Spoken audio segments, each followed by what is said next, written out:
I was taking a road trip in my Mustang from Texas to Arizona to visit my brothers. I usually keep emergency supplies in the trunk, such as water and tools. I was taking, I guess, what you would call a scenic back route, because I liked flying at high speeds with the top down without worry of other cars or police.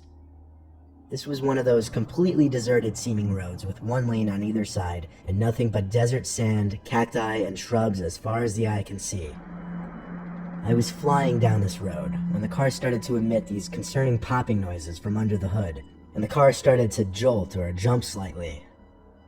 I put a heavy foot on the brakes to bring the car from a speeding 90 miles per hour to a less than gradual halt. I got out from the car, popping the hood, pretending as if I'd even know what to expect or how I'd go about fixing it.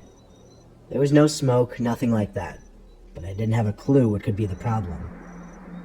I got back in my car to try and start it, and as I feared, the damn thing wouldn't even start back up now. The car was an '01 Ford Mustang, so yeah, it was an old car with its share of problems.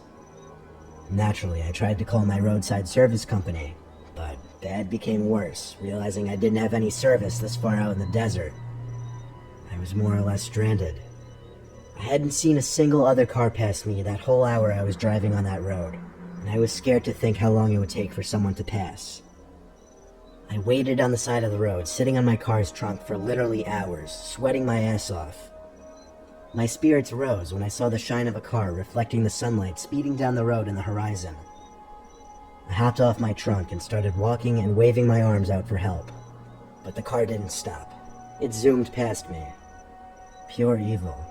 I didn't know how somebody could leave another human being stranded like that. Nightfall came and the hunger was setting in. No cars had passed since the first, and I was trying to fill my stomach with the water bottles I had in my trunk.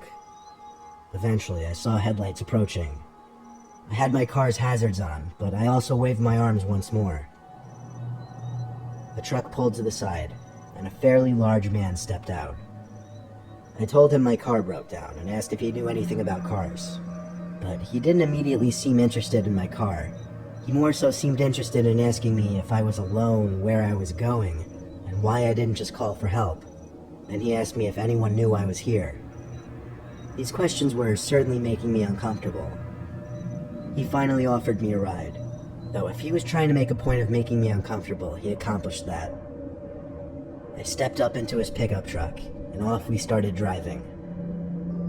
He said it would be a long while before either of us would have phone service. He started asking me more questions, like why I would decide to take a back route like this. Minutes in, the truck started to slow down, and I heard him mutter, "Ah, shit." He pulled onto the sand on the side of the road, looked at me, and said the piece of crap broke down. This couldn't be happening.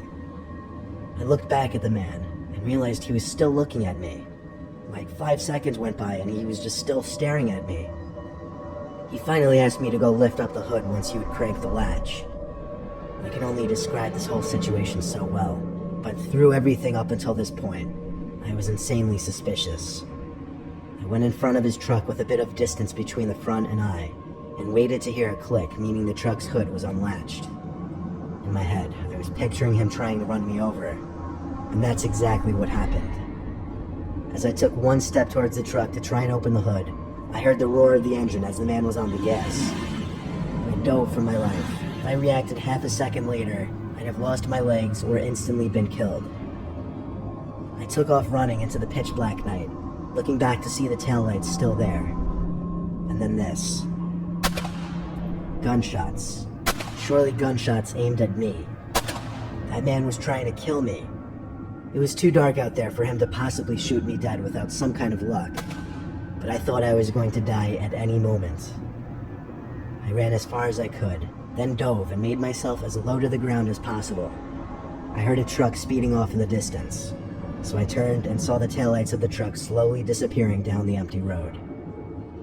I eventually fell asleep on the side of the road, and the nightmare didn't end until early morning, when I woke up to another pickup truck passing by. I waved them down, covered in dirt and sand, and thank God this man was actually normal, he and his wife. They gave me water and drove me to the nearest town, where I was able to call the towing company. It was a 45-minute drive back to my car on that goddamned road, then that same distance back to bring it into a shop. Long story short, this was the worst trip and experience of my life.